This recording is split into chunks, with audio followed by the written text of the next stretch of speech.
Hello, dear colleagues. Let us continue our lesson. The next topic is the main forms of business in the United Kingdom. In this session, we need to look into the types of business organizations that exist in the UK. Why do we need this at all? Because all these types of organizations are required to keep accounting records. Both entrepreneurs and enterprises are obliged to record their economic operations. I already mentioned this to you in the previous lesson. Therefore, as an accountant, you will have to work with different forms of business organizations. That is why today's lesson is very important and will allow us to understand the organization of business in the UK. All business entities in Great Britain are divided into profit-making and non-profit. Profit-making entities are those created to generate profit, meaning their goal is economic growth and financial earnings. They trade, provide services, manufacture and sell products, all in order to make profit. Non-profit entities are not those that do not receive any income at all, but rather their income and profit are directed towards sustaining their existence and fulfilling the purposes for which they were created.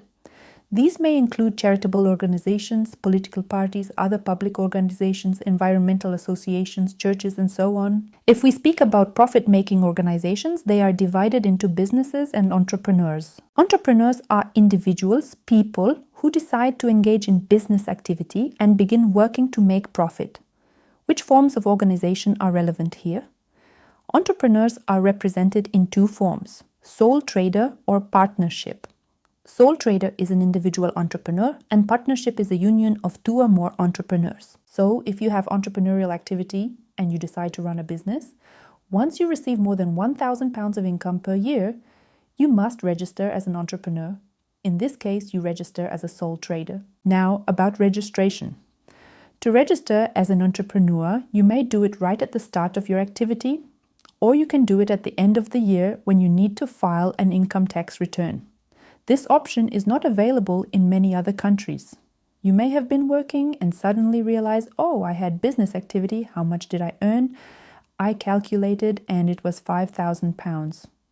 Well, then you must register as an entrepreneur and submit an income tax declaration. See the difference? In many countries, you first register and only then start selling. Another difference.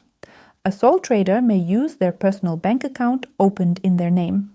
There are no legal restrictions, but as an accountant, I strongly recommend advising your clients to open a separate account specifically for business.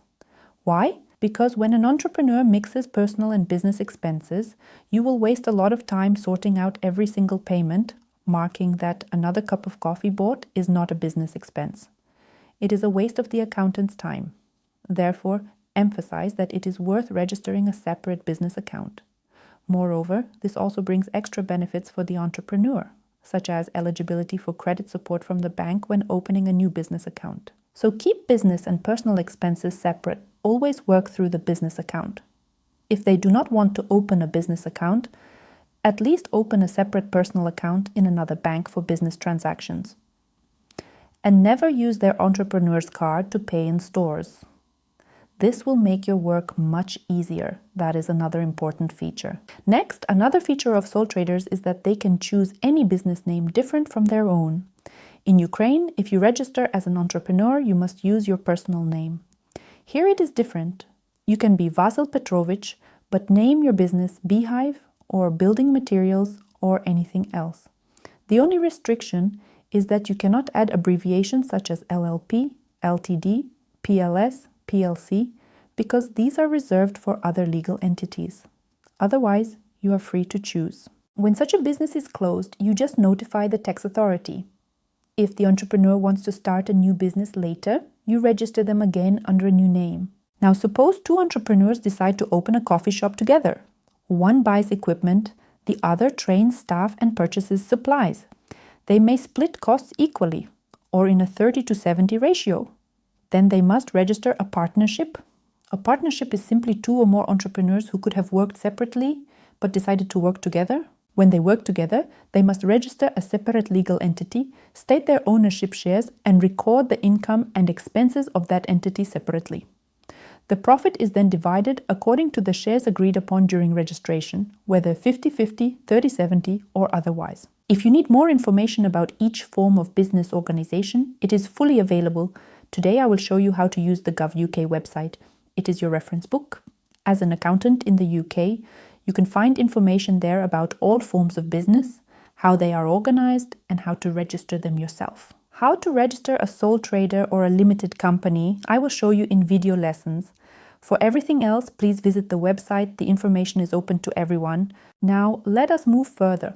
Among legal entities, the first is the Limited Liability Partnership, or LLP. This is a very popular form. Many want to register it, especially when they hear from lawyers who are not well versed in accounting that it is a way to avoid taxes. But you need to know its specifics. An LLP is treated in many countries as a low-tax entity, which means transactions with such companies are under special control abroad. Therefore, LLPs are not always suitable for international business, but they are good for work inside the UK. An LLP is similar to a partnership, but with limited liability. Remember that entrepreneurs and partnerships have unlimited liability, meaning owners are personally responsible for debts. In an LLP, liability is limited to the amount of contributions. It is a separate legal entity. To register an LLP, you need at least 2 members, who can be individuals or companies.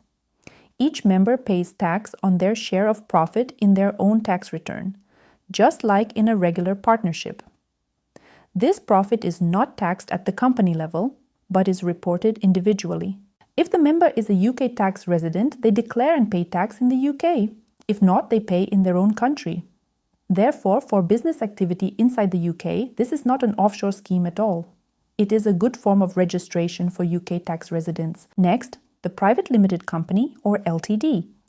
This is a standard limited liability company, common worldwide. It can have one owner, and the owners can be residents or non-residents of the UK. The owners are liable only within the amount of their shares. The company itself can go bankrupt, but owners are not personally liable beyond their contribution. However, directors carry responsibility. A director has full criminal, administrative, and financial responsibility for the company, including reporting. The disadvantage of this form is corporate taxation. The company pays corporate tax on profits, and then owners also pay tax on dividends they receive. This is double taxation, but responsibility of shareholders is limited. Then we have the Public Limited Company, or PLC. This is used for very large businesses, as such companies can list shares on the stock exchange. There is also the franchise model, when you purchase the right to use a brand and operate under it.